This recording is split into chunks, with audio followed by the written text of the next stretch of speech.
Fala galera, bem-vindos a mais um vídeo aqui do canal Filho de Peixe. Muito prazer, eu sou André Siqueira e nesta quinta-feira vamos com um X-Tudo, um mix, um resumão de muitos assuntos aqui sobre o Santos. A gente vai falar sobre a preparação do Santos para a estreia no Campeonato Brasileiro, dia 30 de março contra o Vasco da Gama em São Januário. Vamos falar sobre Neymar, vamos falar sobre amistosos, um amistoso pelo menos que o Santos deve fazer, e também falar sobre algumas mudanças no time que o técnico Pedro Caixinha está promovendo, justamente pensando na preparação para o jogo contra o Vasco da Gama. O Santos está eliminado do Paulistão, mas não está parado, está tentando mexer algumas peças, mexer as cadeiras, né, e se exercitar e entrar em campo para chegar no Campeonato Nacional na melhor forma possível. Vamos falar sobre tudo isso a partir de agora. Antes, alguns recados. Primeiro, aquele que você já está careca de saber. Se inscreva e ative o sininho para você não perder nada. Não esqueça do seu like, que é muito importante para o YouTube impulsionar o nosso conteúdo. Quanto mais likes, mais o YouTube entende que você gosta do meu conteúdo e entrega para mais pessoas. E assim nós podemos ganhar novos inscritos.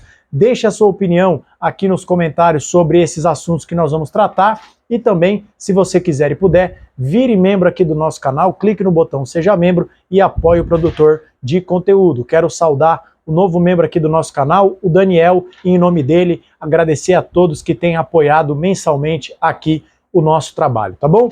E um último recado, eu publiquei um vídeo ontem, por volta das 4h30 da tarde, mas foi um desastre completo.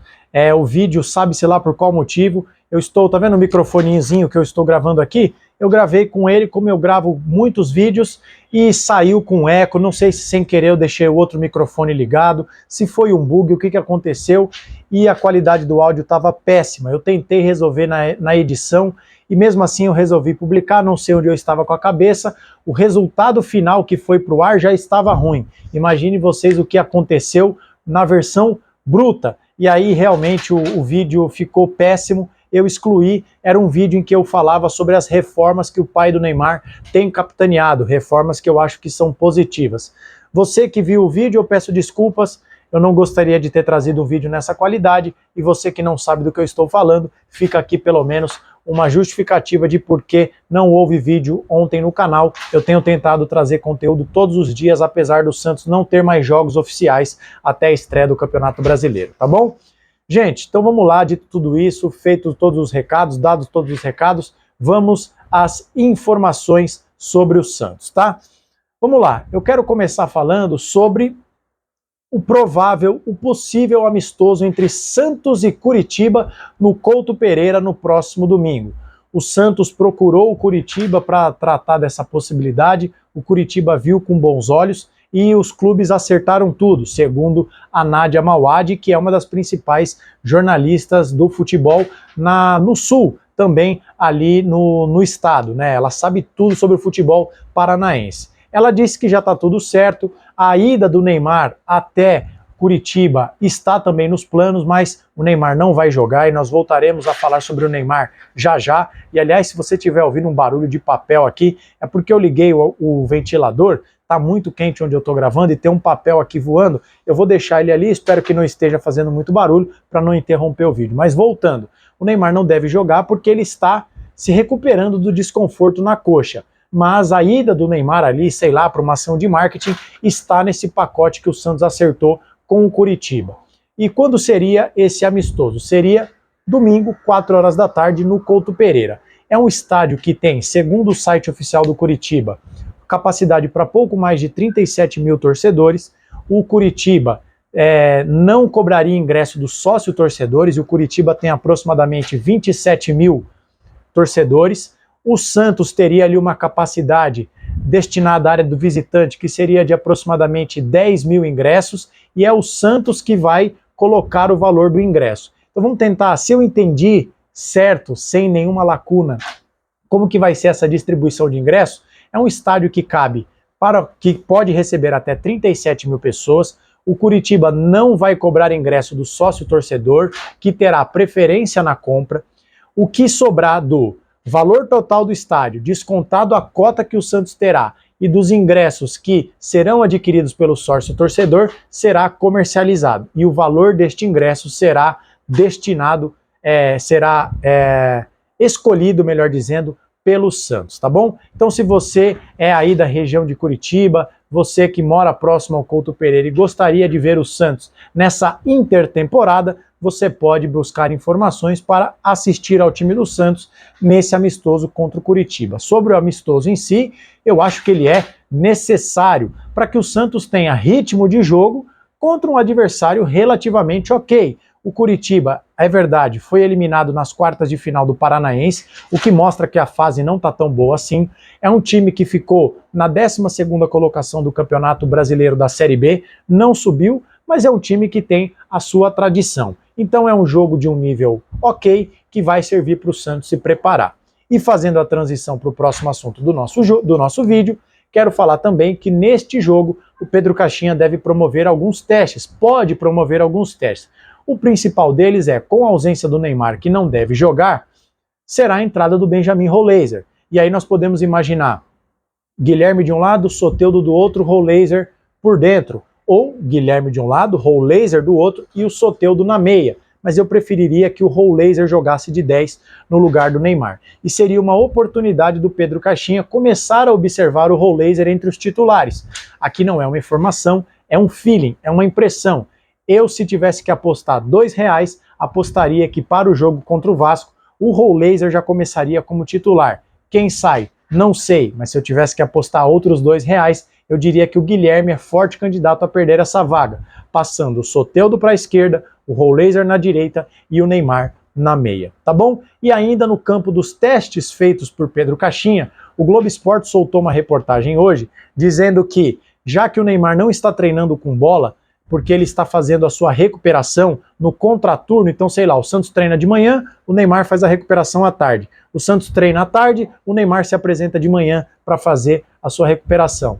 No treino de hoje, quinta-feira, quando eu estou gravando esse vídeo, o Pedro Caixinha promoveu ali na parte do jogo as entradas do Rollaser no time titular, provavelmente no lugar do Neymar, evidentemente, e do Rincon. O Rincon figurou ali em determinado momento do treino entre os titulares. E aí, vamos ver se o Rincon, a reportagem não mostrava ali, não tinha detalhes, a menos que tenha passado batido por mim, que o Rincon, se ele entrou no lugar do Bom Tempo para jogar junto com o Schmidt, ou se jogou no lugar do Schmidt, e eles alternaram essas posições no Campeonato Paulista. O Rincon começa como titular, o Schmidt termina como dono da posição, tá bom? Então, isso e queria te informar sobre os testes que estão sendo feitos pela Comissão Técnica do Santos, com vistas à estreia no Campeonato Brasileiro contra o Vasco da Gama no próximo dia 30, tá certo?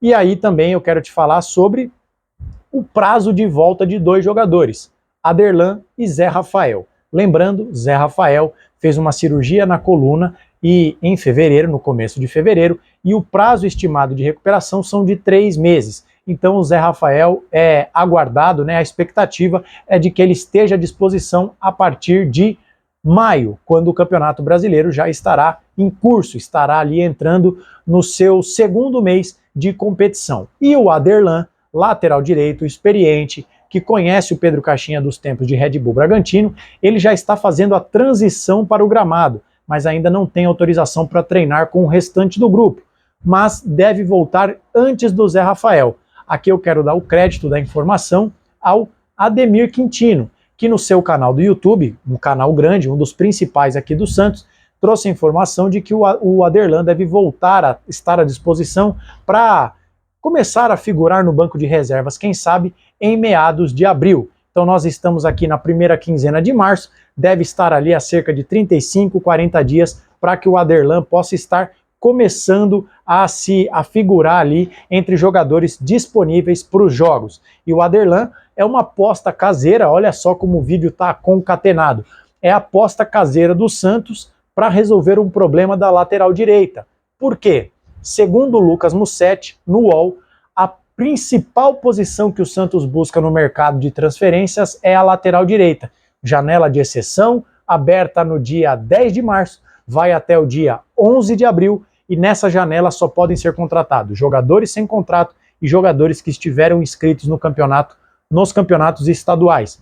Não pode contratar ninguém de fora, não pode contratar nenhum jogador, mesmo que jogue aqui no Brasil, que não tenha sido registrado como inscrito nos campeonatos estaduais. Então, por exemplo, um jogador, sei lá, o próprio caso do Santos, o Furt, ele pertence ao Santos, o nome dele está lá no BID, mas ele não foi inscrito no Paulista. Então, por exemplo, o Palmeiras, estou dando um exemplo esdrúxulo, o Palmeiras, o Goiás, o Paysandu, o Fluminense, o Cruzeiro, qualquer time não poderia contratar o Furt porque ele não foi inscrito. Então essas são as delimitações da janela de exceção. E o Lucas Musetti narra nessa reportagem que, embora a lateral direita seja a prioridade do Santos, o Santos está encontrando dificuldades.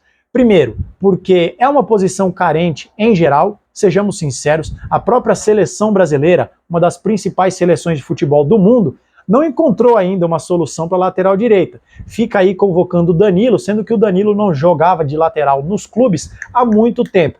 Então, se já não é ponto pacífico na seleção, imagina no ambiente de clube, não é mesmo? Então o Santos tem essa dificuldade pela escassez natural de posição, na posição, e também pela restrição do tipo de atleta que pode vir a ser contratado. Então, diante disso, já que o Santos já caiu na real que Léo Godoy não dá e que o JP Sherman oscila, o que é natural para um jovem da sua idade, o Aderlan pode vir a ser essa solução caseira do Santos, que também, recorrendo a outra reportagem do Lucas Musetti, não fará investimentos altos para o Campeonato Brasileiro. A avaliação da direção do Santos é que o time é forte, de que o Santos montou um time forte para o Campeonato Brasileiro e que também, por isso, não vai gastar tanto agora. Lembrando que o Santos já tem o Neymar, contratou o Rollaser pela bagatela de 12 milhões de euros, contratou o Tassiano, contratou outros 10 jogadores, né? No total o Santos trouxe um time inteiro, entre todas as posições que você já sabe, trouxe para a zaga, para as laterais, para o meio campo, para o ataque.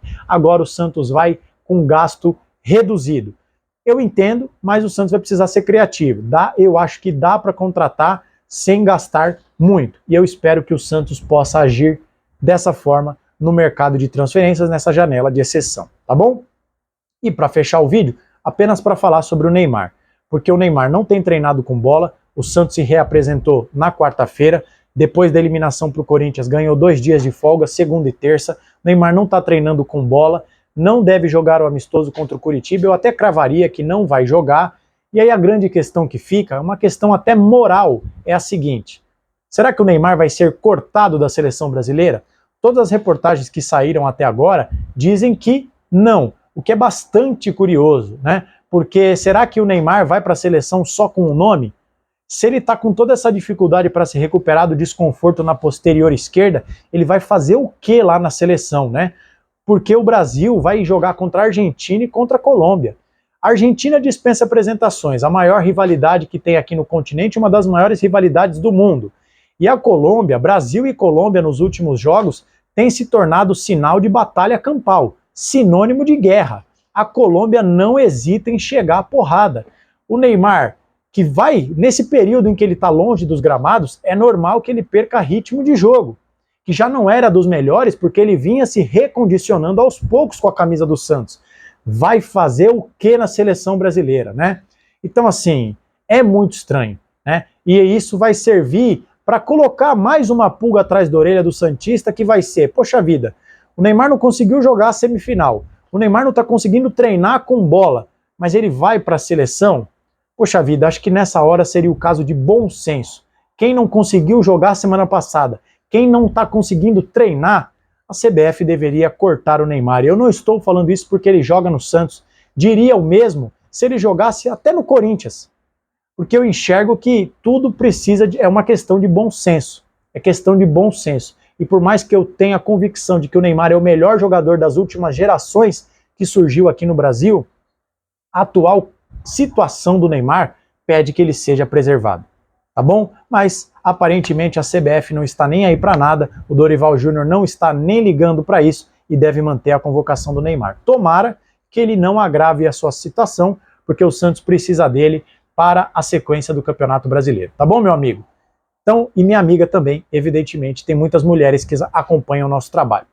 Diga o que você pensa sobre todos esses assuntos, Neymar, as contratações do Santos, se você gosta do retorno do Aderlan, e o que você espera desse amistoso contra o Curitiba. Se sair notícia de transmissão, quem sabe a gente não pode até depois fazer um vídeo de pós-jogo desse amistoso. A gente deixa isso em aberto para quando houver novas informações. Não esqueça do seu like, se inscreva se for novo por aqui e também ative o sininho e, se quiser e puder, vire membro do canal Filho de Peixe, apoie o produtor de conteúdo independente. A gente se vê a qualquer momento com qualquer novidade, mas por enquanto é só. Nos vemos no próximo vídeo, um abraço a todos e até a próxima.